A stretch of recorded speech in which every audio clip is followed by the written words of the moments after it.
गेल्या 2 दिवसांमध्ये मुख्यमंत्री देवेंद्र फडणवीस आणि उपमुख्यमंत्री एकनाथ शिंदे 2 वेळा एकत्र आले। मात्र दोघं एकमेकांशी जेमतेम 2च शब्द बोलले। या दोघांमधली धुसफूस मुंबईमध्ये देखील जाणवली आणि बिहारमध्ये देखील दिसली। बिहारमधून परत येताना देवेंद्र फडणवीस आणि अजित पवार हे एकाच विमानामध्ये जागा मिळाली, मात्र शिंदे हे एकटेच मुंबईला परतले। तर आज एका कार्यक्रमात दोघे एकमेकांच्या शेजारी उभे राहिले, मात्र दोघांची तोंड ही 2 दिशेला होती। पाहूया शिंदे आणि फडणवीसांमध्ये नेमकं काय बिनसलंय।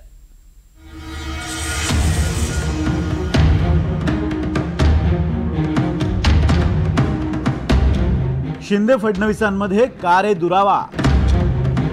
हुतात्मा दिनाच्या कार्यक्रमातही अबोला। शिंदेंच्या दिल्ली भेटीनंतर कुरबुरी वाढल्या। 3 चाकांची ही गाडी नक्की व्यवस्थित सुरू आहे ना, असा प्रश्न आहे। तसं या गाडीची 3 चाकं अधूनमधून कुरकुर करत असतात। मात्र बिहारला जाऊन आल्यापासून या महायुतीमधल्या कुरबुरी जास्तच वाढल्यात।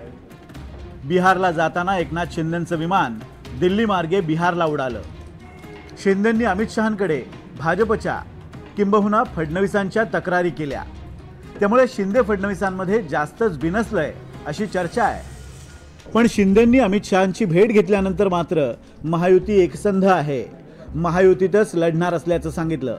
महायुती मजबूतीने निवडणुकांना सामोरी जाते आहे आणि या महायुती जसं विधानसभेत यश मिळालं तसं महायुतीला स्थानिक स्वराज्य संस्थांमध्ये महापालिकांमध्ये देखील चांगले यश मिळेल। महायुतीत कुरबुरी नाहीत असं शिंदे सांगत असले तरीही पुढच्या काही तासातच महायुतीतलं बिनसलेलं चित्र समोर आलं। निमित्त होतं बिहारमधल्या मुख्यमंत्री पदाच्या शपथविधीचं।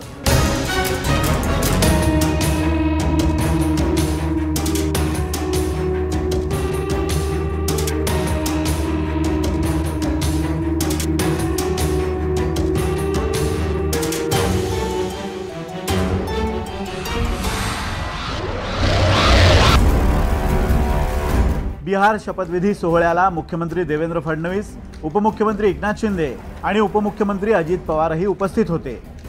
शपथविधी सोहळ्याला जाताना फडणवीस आणि अजित पवार एकत्र होते। शिंदेंनी मात्र दिल्लीहून पाटण्याचं विमान पकडलं। विशेष म्हणजे शपथविधी सोहळ्यातही फडणवीस आणि अजित पवार एकत्र दिसले, पण एकनाथ शिंदे मात्र या दोघांसोबत दिसले नाही।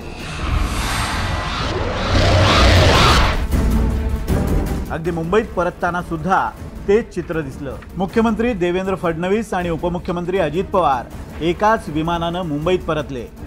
उपमुख्यमंत्री एकनाथ शिंदे मात्र एकटेच मुंबईत दाखल झाले। फडणवीस आणि अजित पवार एका बाजूला दिसतायत आणि एकनाथ शिंदे दुसऱ्या बाजूला, असं सध्या तरी राज्यात चित्र आहे। अमित शहांच्या भेटीनंतर एकनाथ शिंदेंना अजित पवारांबद्दल प्रश्न विचारला तेव्हा काय घडलं ते पहा। स्थानिक स्वराज्य संस्थांमध्ये देखील यश मिळेल। अजित पवार सोबत असतील माहितीत आहेत। Yes, thank you sir, thank you thank you sir, thank you. Pause घेतला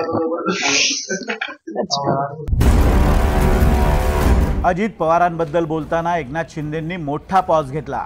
बऱ्याचदा नेत्यांनी घेतलेले हे पॉज बरंच काही सांगून जातात। आता प्रसंग दुसरा। मुंबईत आज हुतात्मा स्मारकाला अभिवादन करण्यासाठी मुख्यमंत्री फडणवीस आणि एकनाथ शिंदे समोरासमोर आले। उपमुख्यमंत्री एकनाथ शिंदे आणि विधानसभा अध्यक्ष राहुल नार्वेकर हे हुतात्मा स्मारकाजवळ थांबले होते। तेवढ्यात मुख्यमंत्री आले। मुख्यमंत्र्यांनी एकनाथ शिंदेंना नमस्कार केला। दोघेही स्मारकाला अभिवादन करण्यासाठी एकमेकांच्या बाजूला उभे राहिले। फडणवीस आणि शिंदे एकमेकांच्या बाजूला होते, पण दोघांचीही तोंड 2 दिशेला होती।